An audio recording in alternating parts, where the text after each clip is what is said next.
still can't get enough of this Steph Curry performance, but I understand that it won Mr. Richard Jefferson. Yeah, I got a new segment for us. Okay. It's called Richard's Receipts. Run it. Bam! Green Eye Assassin. You had him as the third best guard in the postseason. No, sir. Word of the day is Van Moose. Man, this was So poof. Moose. So poof, Van Moose, son of a...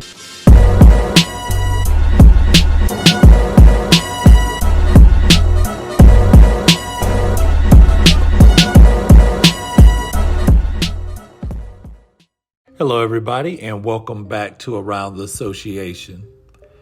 Big Perk, Kendrick Perkins, this dude was on set and, I guess the show was winding down and Big Perk reached behind Malika Andrews and popped RJ directly in the back of the head.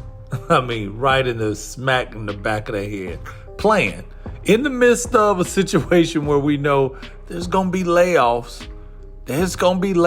And they've even said at ESPN, for those that may stay, some will have to take a pay cut. And you got, Big Perk playing like that on set.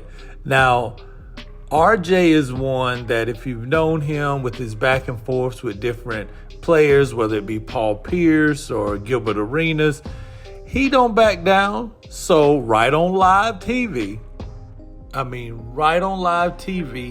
he gave Kendrick Perkins what we call a nut check. Oh, God. Right on live TV. Take a look here. Look at it right here. Whoops. And Kendrick ducked back. Whoops. Look where his hand at. Whoops. Oh, my God, yo.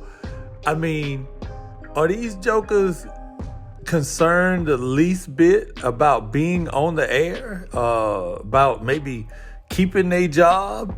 I know they former players and they should be to the good, but that's wild.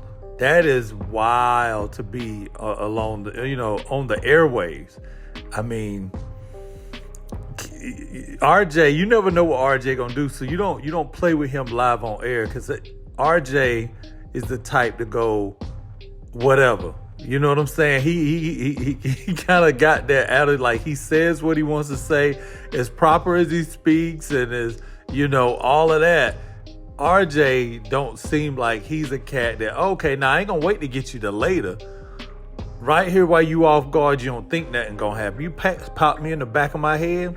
All right. And what's crazy is as soon as RJ responds and Kendrick Perkins bags back, the camera pans over to the Ogwumike sisters, Chiney and Nneka, and their eyes, you can tell, they're like, oh, no, he didn't. No, he didn't. And looking around like school kids. Did anybody see that? Did the teacher see that? That's the look that they actually had on their faces when all that went down. Now, what's crazy is back to the whole ESPN situation. Everybody knows the first round of layoffs have already happened. And, it was reported that, the second longest tenured employee there at ESPN, someone that worked in communications, had his job lost after 43 years working there. So, it's about to get thick. Now, the crazy thing is they know that these costs these cuts, I should say, are being done by Disney, the parent company, which is losing money in other areas. But I was, looking up with ESPN. ESPN is really in a unique space, right? So Disney's cutting jobs from all branches, but ESPN is bringing in a ton of money. They're bringing in a ton of money. They said that, I think I read where ESPN brings in $775 million in cable fees alone. Just cable fees every year, just for the right to have this show on cable. I mean, 770. So well over $750 million. You know, I know there's overhead, and that's before selling ads. You know how much it costs to have ads. They show everything from college football, baseball, NBA games. I mean, so you can imagine what they're making in ads. But I thought that was interesting, just for ESPN to be on these cable for these cable fees that they have.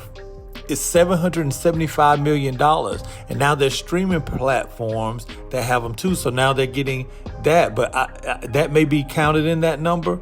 But over $750 million, I'm having a hard time understanding where this benefits Disney in any way, to cut this particular job. Let's say they're going to be someone that's going to be hiring back pretty soon. I'm sure, because for the money they're going to save by laying off people with salaries, even if they lay off, I don't know, 300 people at ESPN, for that salary that they're laying off programming and producers and people that actually work there. They're going to have to hire them back to kind of make up. That's just me. You know what I'm saying? Once I found that out, I'm like, that's a lot of money. That is a lot of money. And we haven't even gotten to, exclusive right ad space and all this kind of things during their games, because they're making money off all that too. With that said, man, what do you guys think? I mean, obviously there hasn't been an effect just yet of the on-air talent that we do know. But ESPN or Disney's doing these layoffs at ESPN in rounds. So they kind of started with people that are back office. The second round may be with, maybe some management where they're kind of downsizing or whatever. But then eventually, and I figure this would be the last round because it's going to make the most news, or the most front page news, the actual on-air talent that actually has shows. Who is going to be let go, and how is that going to affect or change the lineup? And like I said, ESPN did also put out there's a statement that ESPN may also ask for those that do stay back, some that stay behind, to take pay cuts. But let me know what you guys think, man. Be sure to like and subscribe. I'm gonna holler at you next time. Peace.